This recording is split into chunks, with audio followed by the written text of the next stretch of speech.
Well, hello everyone, and thank you for joining us for this ETR Insights panel, where we're going to get reactions on ETR's recent drill down on the Google and Wiz acquisition. As you all know, Google's $32 billion acquisition of Wiz marks the largest cybersecurity deal in history.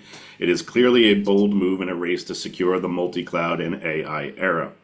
We brought together a mix of IT and business leaders to examine how this move might reshape cloud strategies, vendor trust, and operational models.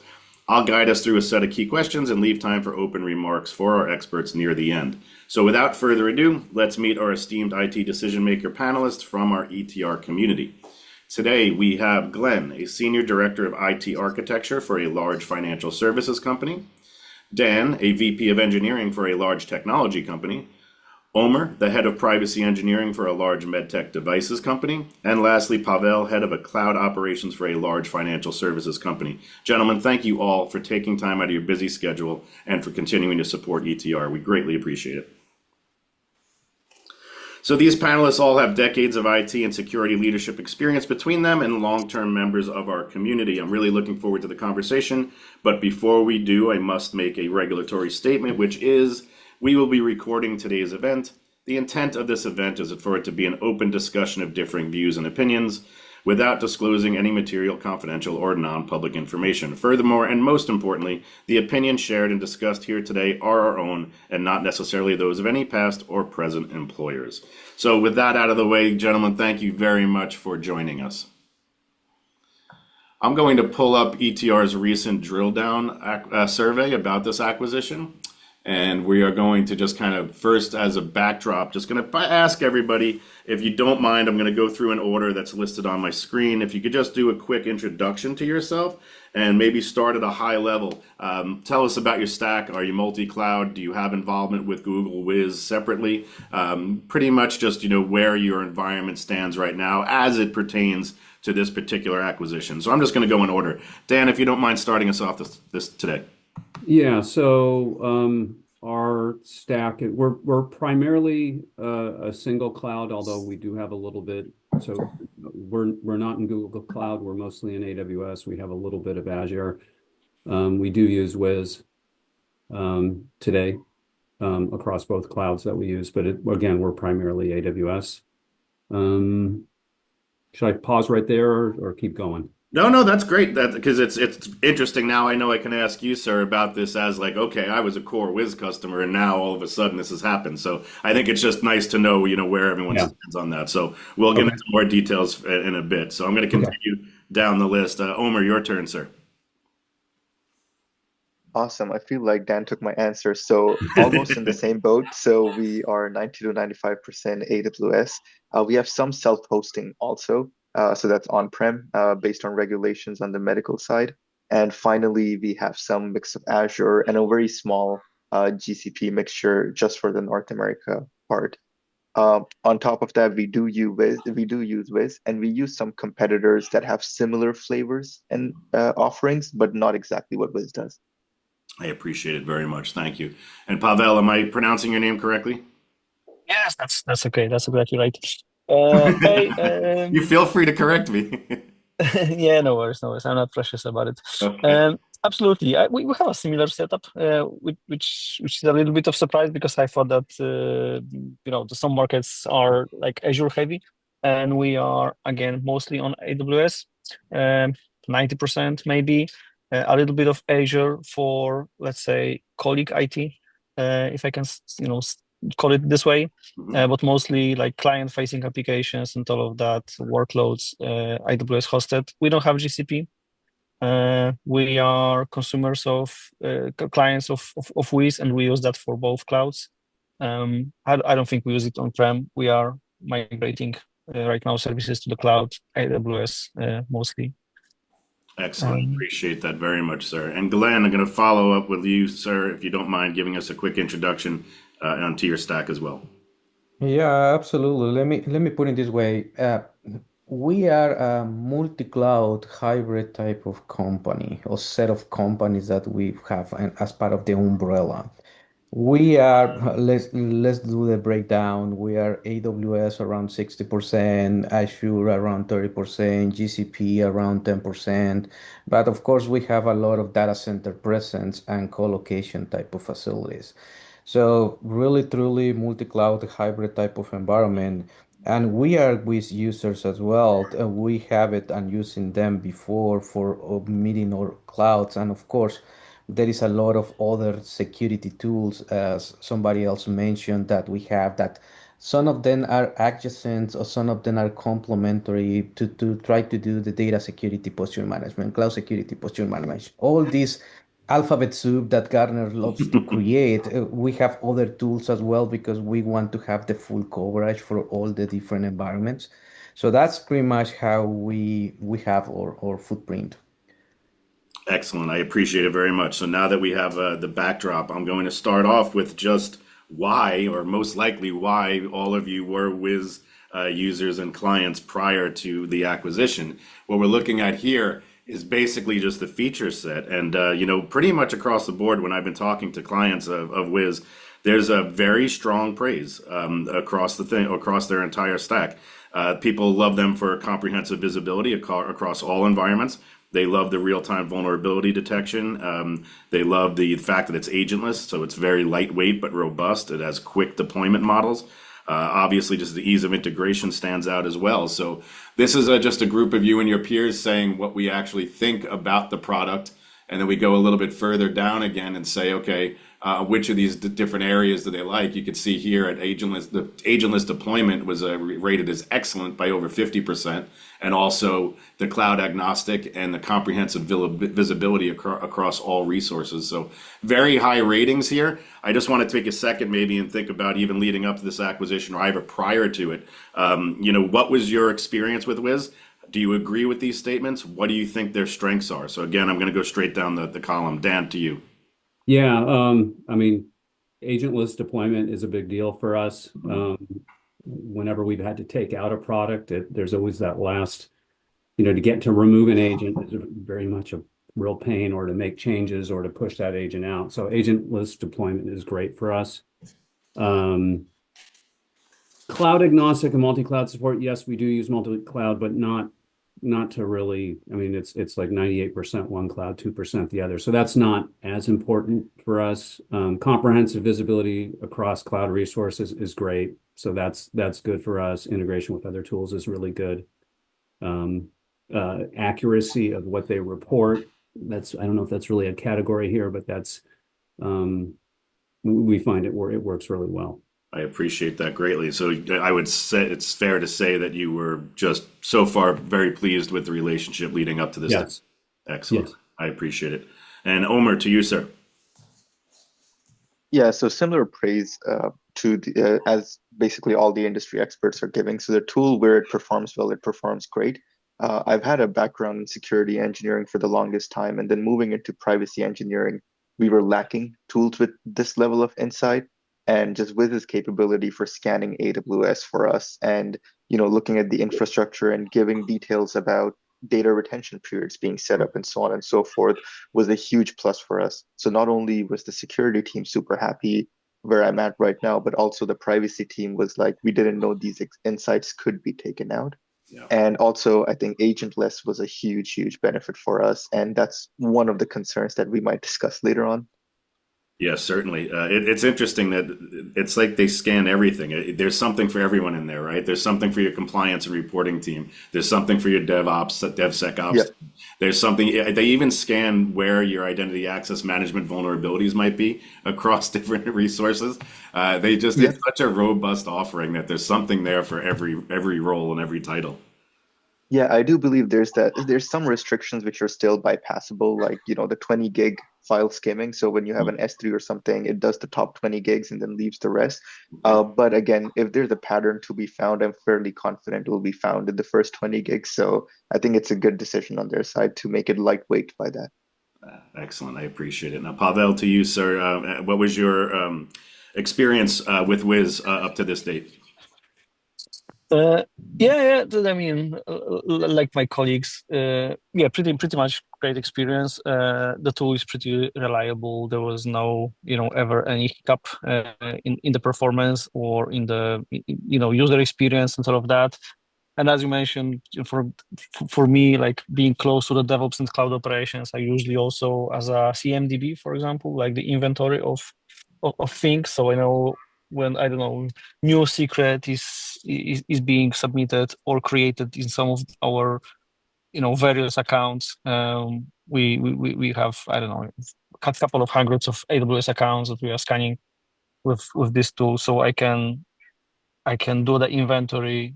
I can dive into the inventory, but with the security focus. But even if not, that's also a pretty great tool on that. But as my colleague mentions, pretty great overview of security posture, some recommendations.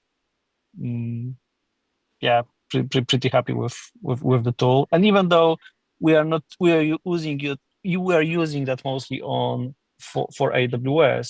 The fact that we can use it for other cloud providers is great, because we don't need to buy another set of tool for those 10% or 2% of the workloads, but we still need to have an oversight for those low workloads. So that would be really terrible if we need to purchase some other set of tools just for that.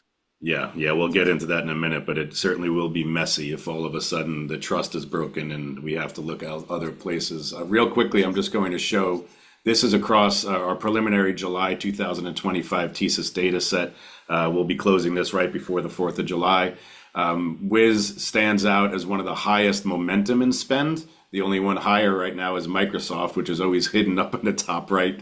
But Google here is a little bit less on the spend intent, but more pervasive on this axis here. So just showing that, so far we haven't seen any drop in future spending intent. And then I'll also reiterate that here, this is our answer to the Magic Quadrant. This is the ETR Observatory, which is 100% backed by end user and customer data.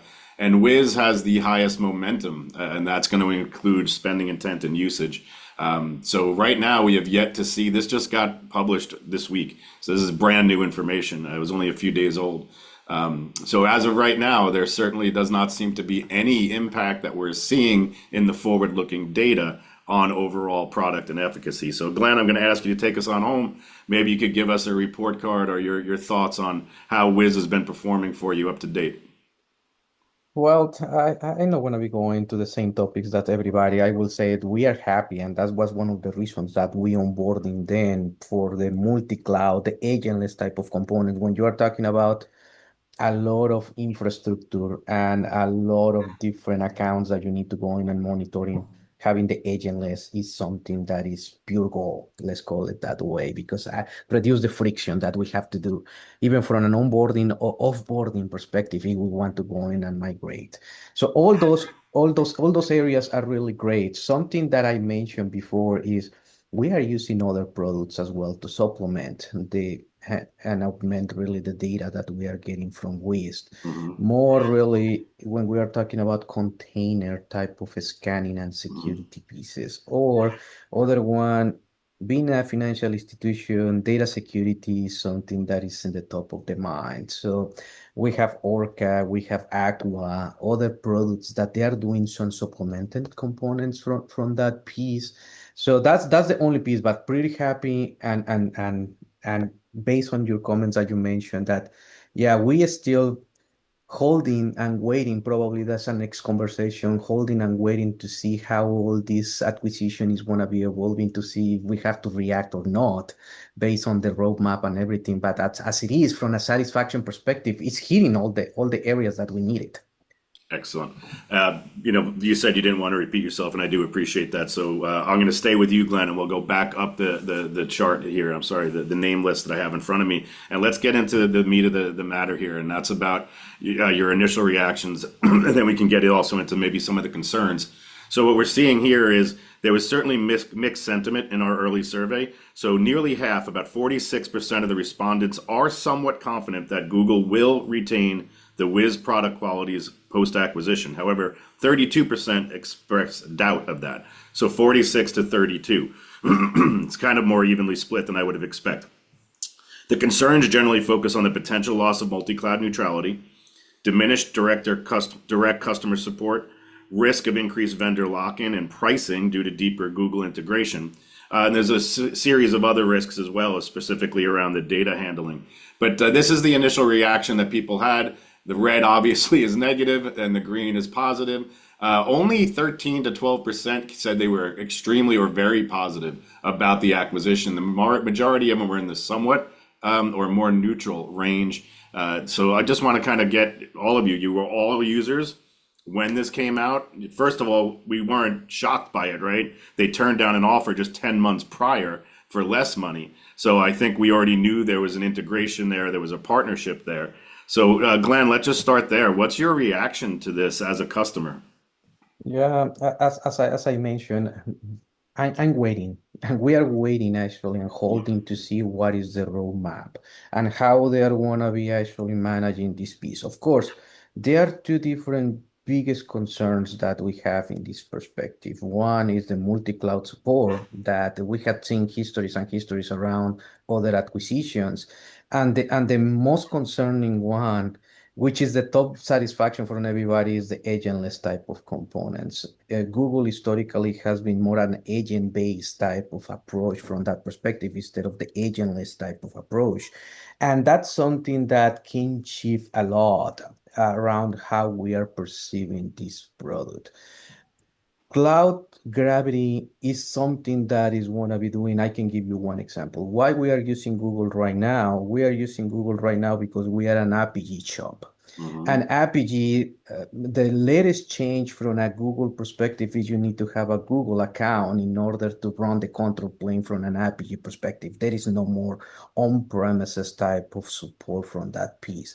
So our biggest concern is if they're going to be shifting the same way from a Wiz perspective that you need to have a Google account in order to run your Wiz. So that means you goes away from the agentless into an agent type of perspective. You create a dependency with more bigger network traffic that has to go into a Google point of view. And then you have the data gravity and sovereignty that is going to be going at a different concern.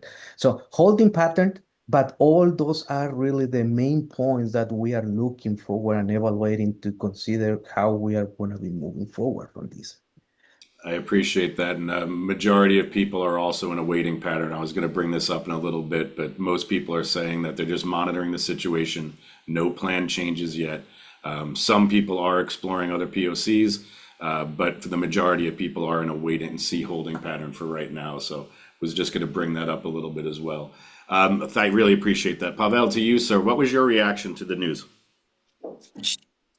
Yeah, I'm on a similar boat, I guess. So we are waiting and then to see what will be going on. But basically, my initial reaction was a little bit worried that with those companies, there's a different kind of acquisitions and different way for those companies to be merged into the Google, right? And there were like previous historical different ways to do that, and some were when we're done with still autonomy and pace of these companies and teams to be preserved, Right. and some not, right? So my immediate worry was about the pace of innovation and pace of changes that the companies would be able to still perform, because security is a chase, right? Is a race, basically, and I would not like to have focus only on Google, for example, in regards to the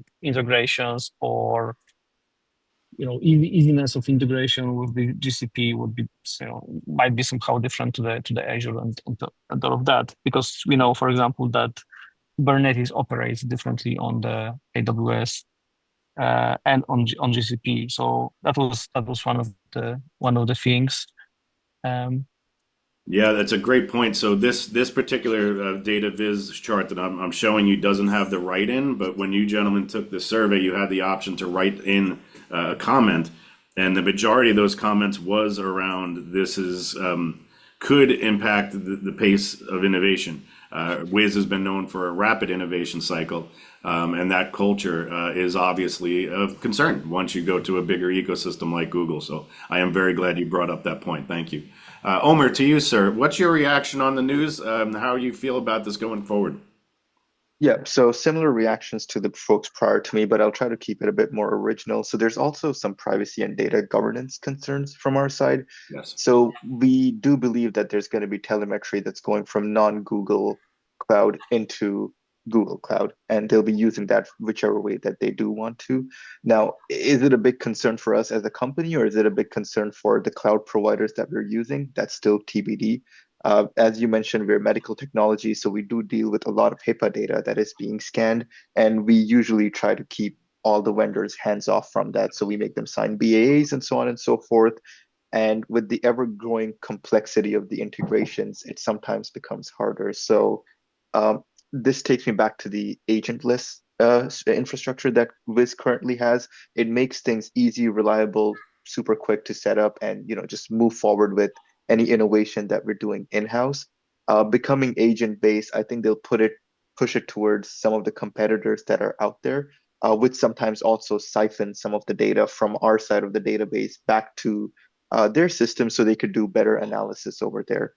So these are the main concerns. And of course, I think we are anticipating a price increase based on the contractual terms that were offered in the start to, get people onboarded. And historically, we've seen any large tech acquisition, it leads to consolidation for pricing structure. So, if you have GCP, you'll get a 60% haircut. But if you don't, who knows what the pricing could be. So that's one thing. And finally, even though the tool is amazing, we are, of course, staying proactive, looking at options out there. But we also realize that if we get, let's say, a 1 month heads up or 2 month heads up that the price is increasing, that's not enough to replace the capability. So we might be able to pinpoint something, but the integration we know usually requires a 6 to 8 month overlap of both tools being in existence. So, yeah, overall thoughts are that. Great thoughts. I was shocked about this. Only 5% said they were exploring alternative vendors. To your point, this is not something you can just lift and shift in a matter of months. So I really expected this to be much, much higher. Most people are still monitoring, but I think that monitoring needs to start to shift towards exploring POCs. And just to kind of your other point about agentless, 40% said if there was a shift in this agentless model or Google started moving towards any sort of agent, somebody else mentioned in the sign-in too with Glenn with Apogee, that 40% would basically stop using them. So that's a real major risk there. So I think this is one thing that Google needs to be very, very clear about. So far, the CEOs have said the right thing, right? They've come out multiple times and said they're not going to make any changes on the cloud neutrality. But you could say something, and then, as you state, these large tech integrations have a way of kind of taking their own path. So greatly appreciated, Omer. Thank you. Dan, last to you, sir. Reactions on the overall acquisition, the strategy, and how it might impact you going forward. Yeah, I mean, I would say the reaction was neutral, but with some concern, wariness about it. They're saying the right things. Hopefully they'll follow that. If they, we have switched products before, so we know we can do this. So if we had to do it, so we know how to do it, and like was said, there'll be some overlap of products, and that would be some amount of work that we didn't plan for, but we could do it. I would guess that starting a POC number, I think maybe that'll go up in 6 months or 3 months if you did the same survey. It just may be too early. But yeah, probably out of anything they could do to make us go from neutral to red here would be putting an agent on it. That would be that's probably the biggest deal for us. Cost we'd have to see. Parity between clouds we'd have to see. I mean, it's all there's a bit of fuzziness right now, but if they keep it standalone and it works as it is today, we'll be happy and we'll continue to use it. Yeah, this chart shows that the majority of people, or I should say more people, are doubtful that they will maintain cloud neutrality at almost 44%. Some are very doubtful, versus just 30 to 31% that are confident. So over time, I think that's really the key, right? Yeah, I mean, it's yeah, I mean, you have to figure that there was a reason why they did the acquisition, and having it be part of the GCP stack, I get, but yeah, it would come with a price for the other clouds. So All right, I appreciate that. That was very structured for the first half. For the second half, I'm going to ask questions. If anybody wants to interject, please feel free. If no one does pick it up, I'll call on you. But so this is still very early on. We asked people about their likelihood to switch off of Wiz based on what the information they have now. Obviously, this can change. If we see any signs of vendor lock-in or agent-based or any of the things we just discussed, I would expect this to be a very different number. But right now, only 10 to 11% showed really interest in switching. Most people not at all. So as of right now, there isn't an impact. But there's one other thing I did want to show here. This is again, our quadrant in the cloud native application protection platform. Wiz was one of the leaders, as was Microsoft Defender, Zscaler, CrowdStrike, Palo Alto, Sentinel, Rapid7 trying very hard to go from an on-prem scanner to doing some of these aspects. Aqua was also up there for a name that hasn't been around as long. So of all of these, the future spend intent was highest for Wiz. So that's the most expectations over the next 12 months for what they plan to spend. However, there's something here that I found really interesting. When we asked about the expected length of use for those tools, it dropped greatly, really greatly. So there is some chinks in the armor that we're seeing here. Also, we could show this as a year-over-year comparison. In 2024, the expected length of use was the number one from this grouping. It's had a 27% change lower year over year, from 63% to 37%. So I'm going to harp on this for a second. What would make such a materially significant drop in the current expected length of use of Wiz as of right now? So go ahead, anyone want to jump on that one? So this is very fresh data. Again, this was conducted over the last month, 350 customers in the CSPM CNAPP space. And Wiz had a very high rating and ranking among them, but huge drop in the expected length of use. So anyone have any theories on that? and that's since the acquisition, I guess, right? Yeah, well, that's why. Yep, this Yes, this particular survey polling set was post-acquisition news. Okay. Yes. Yeah, I would So guess. I can Yeah, go go ahead. ahead, Dan. No, go ahead. So I could speak on our side. So for sure, with the meetings that we have with security leadership and also privacy teams and technology, we can say the length of keeping the contract or just using this tool dropped significantly, not because of the cost or so on and so forth, but primarily, again, just having the fear that there's going to be functionality loss for AWS and so on and so forth, and we're going to be left with a tool that we pay a significant amount for, but don't actually get all the features. So that's the reason why we've managed our expectations. When the procurement team comes in, in a few months to talk about contract renegotiations, they're going to keep this in mind and make sure we can either get it placed contractually that there's going to be no loss of features, or somehow find a way to reduce the cost. I appreciate that greatly. Anybody else have any theories or anything they want to add to that? Pavel, Glenn, Dan? Yeah, I would say ours probably, I mean, I would take a sort of an optimistic perspective in that things will be good at least for the next couple of years, maybe 2 years, and before we materially start seeing changes that might not be good. But I think my hope is that we'll be happy at least for the next couple of years, and there won't be material changes, but I guess that we'll have to see how that will play out. Yep. And the majority of people that on Wiz did say, so the way this bar works is if you're all the way up top, that's saying you're locked in with them, it's 5 years. That's saying at least 4 more years, at least 3 more years. The yellow is at least 2 more years, but on average ranking, it dropped. And that's largely because this 2 more years grew, and this at least 1 more year was non-existent last time. So, and also the shift you could see here in the year-over-year change. This was shocking to me. While Wiz had a 30% drop in expected length of use, Zscaler had a 13 to 14% increase. And Zscaler, as we all know, it was about connectivity. It was about cloud VPN and didn't really expect it as a full CNAPP or CSPM feature suite. But maybe the question I want to ask here is, how does this possible acquisition impact more of these niche vendors, more of these standalone vendors? You could see Microsoft Defender still extremely highly ranked here, but there's also players like a Zscaler, like a CrowdStrike Falcon. I was going to say Checkpoint, but it seems to me that they just handed their customers to to Wiz in this announcement. So, what do we think this does for the competitive environment? Well, let me jump in and I'm putting my thoughts first in the other question and then in this one. Thank you. My belief is more around that there are several factors. One is the acquisition, of course, that yes, we are holding and waiting and see what's going on. That creates really some uncertainty around what is the future. The other piece is really I don't want to call it this cliche, but Gen AI is revolutionary and is changing really how faster all these vendors are playing. And the fast changing on technology threats, vulnerabilities, and all those kind of things change around as well how sticky we are with some specific vendors.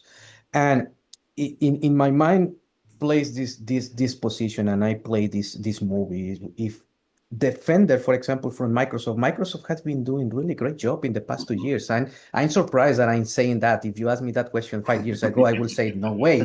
But Microsoft has been doing really great changes in that perspective. So the Defender Sentinel suite has been going and making some strides. And it plays this role that is saying if Google acquired Wiz, which already happened, and we lost that cloud neutrality from that perspective, who is the other player that can go and supplement and complement that? And guess what? Is Microsoft. Is the Defender piece and based on the roadmap from that piece. So that's the other angle that has been doing. Something that you mentioned, for example, from a CS scalar perspective, I will say it, there is a combination around what we are doing with the SASE, CASB, and all these other security controls, micro-segmentation, inline inspection that we are doing, that is helping to capture many of the data that we can get, not from a CNAPP point of view, but really from the cloud security, SaaS security, data security, posture management, all this posture management, we get insights from that piece. I won't call it that CSQL is a CNAPP solution or something like that. It's more that it's a supplementary piece. So there is too many changes in the technology landscape that that is the one that is making actually all these different shift and changes around. Regarding the traditional players, I will say it's really hard for many of those traditional players. If you look really, many of the network security players are starting to deep dive in that pool as well from all the posture management space as well. So that's how I see all these different changes. Agreed. And I just quickly pulled up our SASE observatory report as well, and we're seeing those same names as Zscaler, Fortinet, Palo Alto, all of these players, even Cisco doing well here, traditional network players that have moved on to that CASB SASE space. So there are different ways to possibly address the situation. Before I move on to anything else, it's very interesting. We see Microsoft Defender for Cloud doing great, not only in spending intent, not only in expected length of use, but also ROI. Because with Microsoft everything, if you're already paying for the license, you kind of view it as the ROI is already there. However, all of you guys are AWS shops. I highly doubt any of you are going to migrate to Microsoft Defender in an 80% plus AWS environment. So what are the options if you are forced off off Wiz for any of these reasons that we've laid out? What would be the options for you guys? Yeah, so I wanted to bring another point up from the previous conversation, which we do have competitors, yes, that have a good opportunity, but we're also forgetting that AWS, even though they don't advertise an AWS native CNAPP solution, we have Security Hub, which centralizes posture management. We have Guard Duty that does threat detection. There's Inspector for vulnerability scanning, and Macy, admittedly, it's restricted to S3 and can be expensive. It does do data security and privacy. So just talking to some of the people at AWS and Amazon, they are monitoring this, they are watching this. Having a previous stint at Amazon for a few years in the security engineering team, I know they do have the capability to couple this together. And it's always been a desire for at least the engineers there to build something like this. So this could be that added boost that, hey, this product is worth $35 billion, which was acquired by Google. So there is a market for this. So maybe there might be a shift towards that in the future. Excellent point. I appreciate you bringing it up. I was remiss because they don't market it or brand it separately. They never end up in these type of quadrant scenarios, but they do have solid core security infrastructure. But that begets the question, like, Nikesh at Palo is trying to push platformization, right? How comfortable would any of you people being, given the rapid consolidation we're seeing with Cisco, Splunk, Microsoft, CloudNox, Google, Mandiant, Wiz, are any of you comfortable relying on your cloud provider for this sort of like end-to-end security? We would take a look at it for sure. I think Okay. I think we're comfortable enough to at least explore it, and I'm not sure where we would end up, but I don't think we're afraid of it. That's great. Anybody else? Plus one on what Dan said. Yeah, go ahead. Go ahead, Pavel. Oh no, I was just aligning with Dan's. Pavel, go ahead. Yeah. I roughly agree with your points, guys. I mean, yeah, there's expectations basically that the cloud providers would catch up. So maybe initially when we saw Wiz, it was so great, but we seeing how big the market opportunity is, we expect that the AWS would create something maybe not as good, but good enough that we can somehow you know have a similar functionality, and basically those cloud providers usually catch up on those kind of things. And also there's a competition, right? The other competition, for example, even in the Datadog, there are pretty good security models and functionality that can be leveraged. So yeah, there's a tendency definitely that everyone wants to have this piece of cake and leverage that.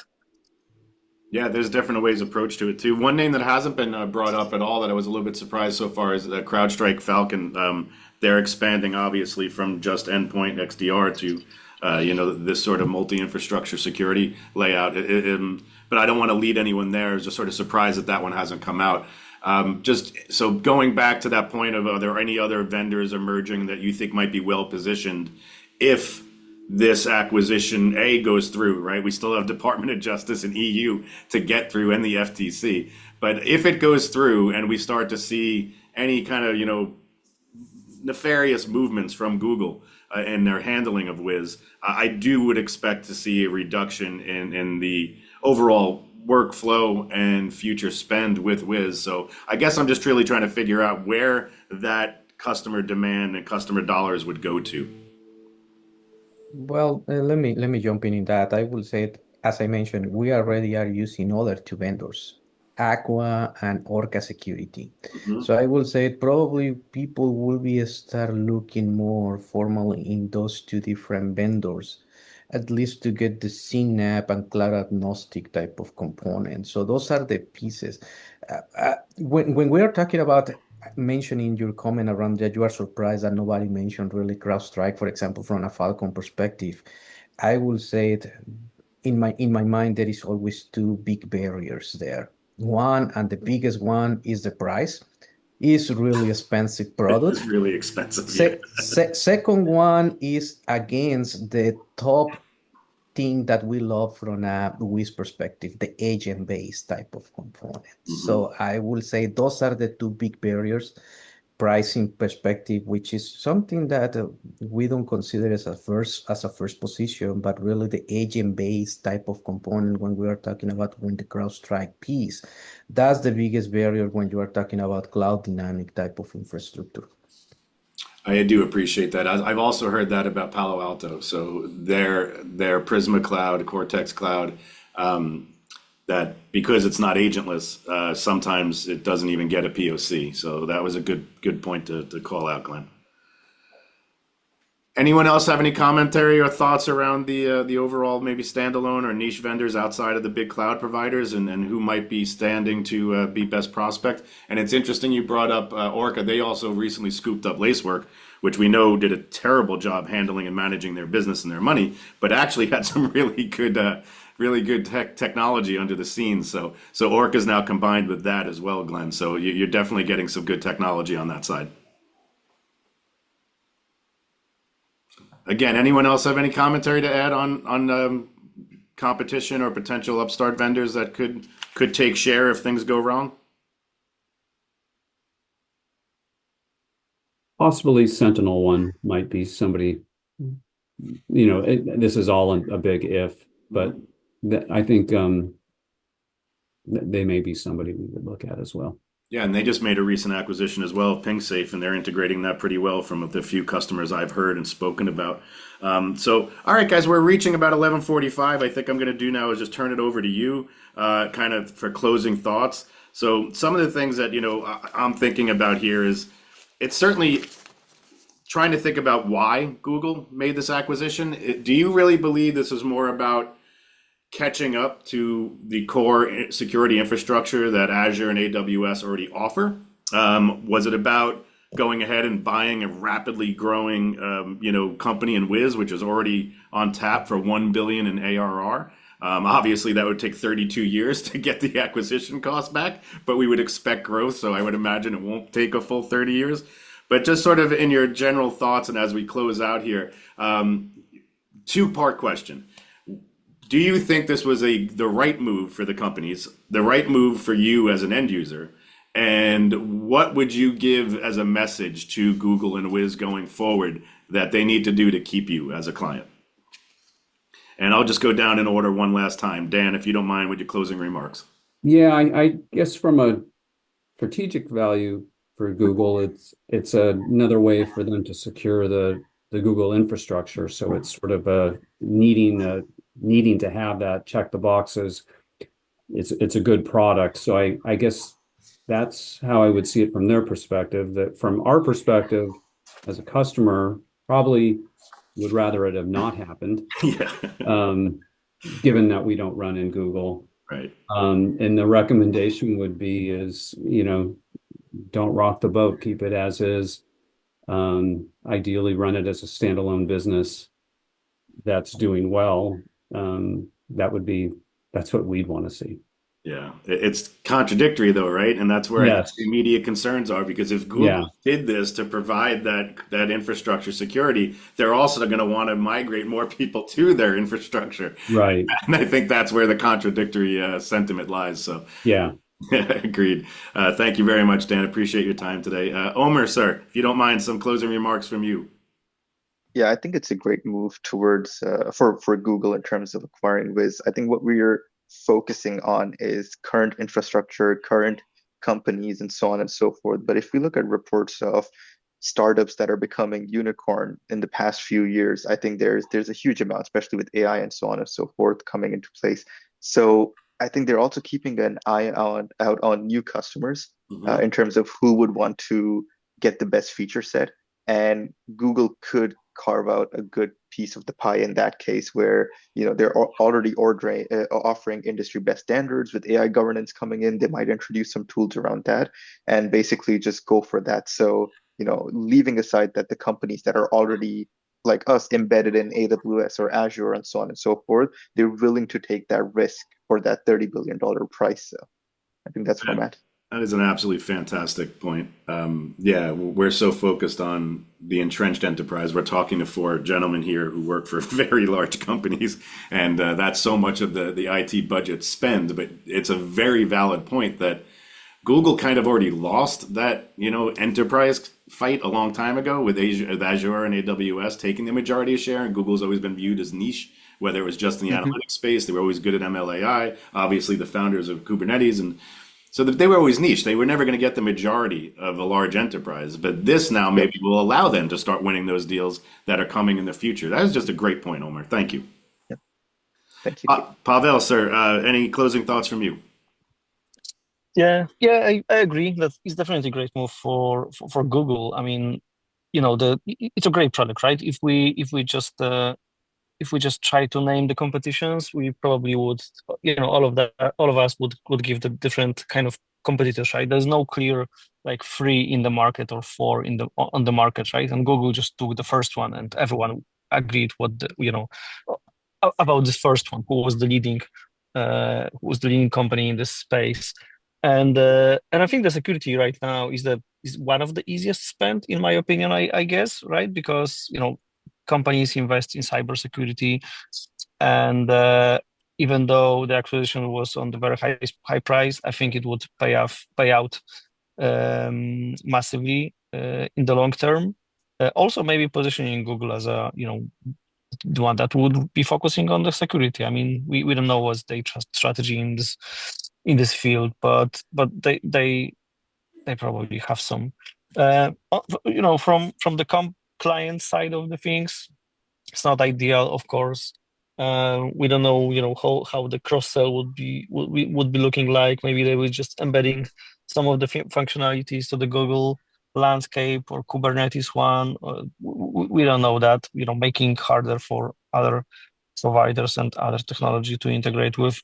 I hope not. I really hope not. But we'll see how the landscape would be looking like in a couple of years. Because I agree that probably the next 2 years we are safe and sound. But we'll see what comes next. Agreed. And before I would hand it off to Glenn to bring us on home, just one up. If you had the opportunity to speak to Wiz, and I'm sure all of you do, you have reps there, but for our benefit, what would be the one strong message you would want to give to Google and Wiz to make sure they don't disrupt this? Yeah, well, let me put it this way. They need to think about really why they have, or why Wiz has large customers. What is the value proposition that we see in that company?